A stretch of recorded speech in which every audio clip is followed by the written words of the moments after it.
যানজটমুক্ত শহর গড়া, পরিবেশ দূষণ রোধ এবং নাগরিকদের যাতায়াত আরও সহজ করতে নানামুখী পদক্ষেপ নিচ্ছে ফ্রান্স সরকার। এরই ধারাবাহিকতায় রাজধানী প্যারিসের উপকণ্ঠ ইল-দে-ফ্রান্স বিভাগে চালু হয়েছে আধুনিক আরবান কেবল কার। আধুনিক স্থাপত্য ও প্রযুক্তির সমন্বয়ে তৈরি এই পরিবহন ব্যবস্থা এরই মধ্যে নজর কেড়েছে সবার।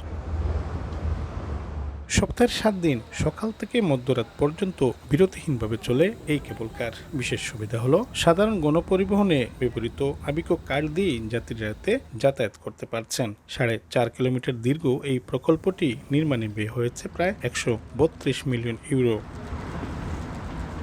আধুনিক ও আরামদায়ক এই যাতায়াত ব্যবস্থা স্থানীয়দের পাশাপাশি প্রবাসী বাংলাদেশিদের মাঝেও ব্যাপক সাড়া ফেলেছে।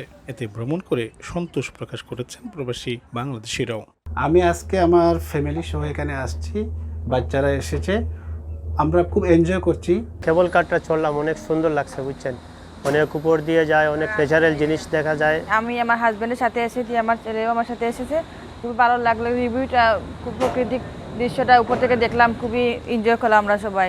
শিশু, বয়স্ক সবাই সহজেই ব্যবহার করতে পারেন এই আরবান কেবল কার। রয়েছে হুইল চেয়ার ও সাইকেল বহনের সুবিধাও। আরবান কেবল কার বা নগর কেবল কার শুধুমাত্র যাত্রীদের যাতায়াতেই সহজ করে দিচ্ছে না, বরং এটি চড়ার সময় যাত্রীরা উপর থেকে শহরের সৌন্দর্য অবলোকনের সুযোগ পাচ্ছেন। ভবিষ্যতে আধুনিক এই পরিবহনের পরিষেবা আরও বিস্তৃত করা হলে আরও বেশি সংখ্যক মানুষ এই পরিবহনে যাতায়াতের সুযোগ পাবেন এবং খুব দ্রুত তারা তাদের গন্তব্যে পৌঁছাতে পারবেন। প্যারিসের আরবান কেবল কার থেকে মোহাম্মদ লুৎফুর রহমান বাবু, সময় সংবাদ।